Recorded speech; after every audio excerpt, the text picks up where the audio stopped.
Assalamualaikum warahmatullahi wabarakatuh. Anak-anak Umi semuanya yang soleh, soleha dan hebat. Kemarin kita sudah sama-sama belajar tentang matahari sebagai sumber energi utama di muka bumi. Selain matahari, masih banyak lagi sumber energi yang lain. Sumber energi dibedakan menjadi dua kelompok. Kita simak bareng-bareng ya. Indonesia memiliki banyak sumber daya energi.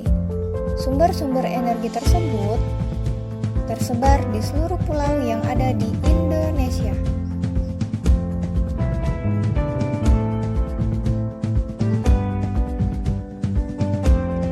Secara umum, sumber energi dikelompokkan menjadi dua. Yang pertama, sumber energi tidak terbarukan, dan yang kedua, sumber energi terbarukan. Sumber energi yang tidak terbarukan adalah sumber energi yang berasal dari fosil, meliputi minyak bumi, batu bara, dan gas alam. Sedangkan sumber energi yang terbarukan adalah sumber energi yang ada sepanjang waktu. Contohnya energi surya, panas bumi, air, dan angin. Ada 3 hal yang perlu kita ingat tentang sumber daya alam. Pertama, pengertian sumber daya alam. Sumber daya alam adalah semua kekayaan berupa benda mati maupun benda hidup yang berada di bumi dan dapat dimanfaatkan untuk memenuhi kebutuhan hidup manusia. Kedua, macam-macam sumber daya alam. Teman-teman, macam sumber daya alam atau SDA itu ada 3 loh, yaitu berdasarkan jenis, berdasarkan sifat, dan berdasarkan proses. Berdasarkan jenisnya ada sumber daya alam hayati dan non-hayati. Apa ya perbedaannya?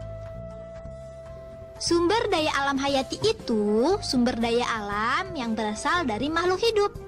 Contohnya tumbuh-tumbuhan dan hewan. Manfaat bagi manusia antara lain sebagai bahan makanan, contohnya buah-buahan dan sayuran. Sebagai obat-obatan yaitu ginseng dan jahe. Sebagai bahan bangunan, contohnya pohon jati dan pohon kelapa. Sedangkan sumber daya alam non-hayati yaitu sumber daya alam berasal dari makhluk tak hidup. Contohnya air, sinar matahari, dan tanah. Manfaatnya bagi manusia antara lain sumber minuman, contohnya air mineral. Sumber penerangan, contohnya sinar matahari. Bahan bangunan, contohnya tanah atau pasir. Selanjutnya, kita akan membahas sumber daya alam berdasarkan sifatnya. Ada sumber daya alam yang terbarukan dan sumber daya alam tak terbarukan. Sumber daya alam terbarukan adalah sumber daya alam yang dapat disediakan kembali setelah habis digunakan. Sumber daya alam terbarukan mempunyai sifat pulih kembali. Dengan sifat pulih tersebut, sumber daya alam dapat terus digunakan.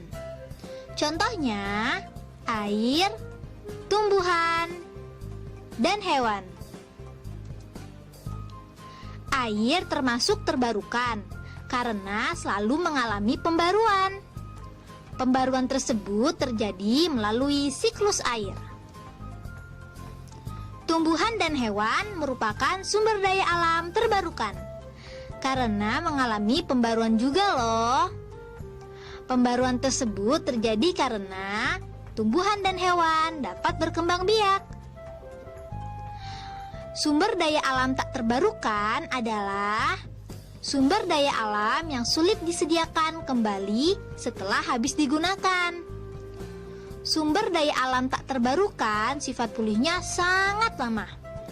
Untuk penyediaannya pun perlu proses yang panjang, seperti pengeboran, pengolahan, dan lainnya.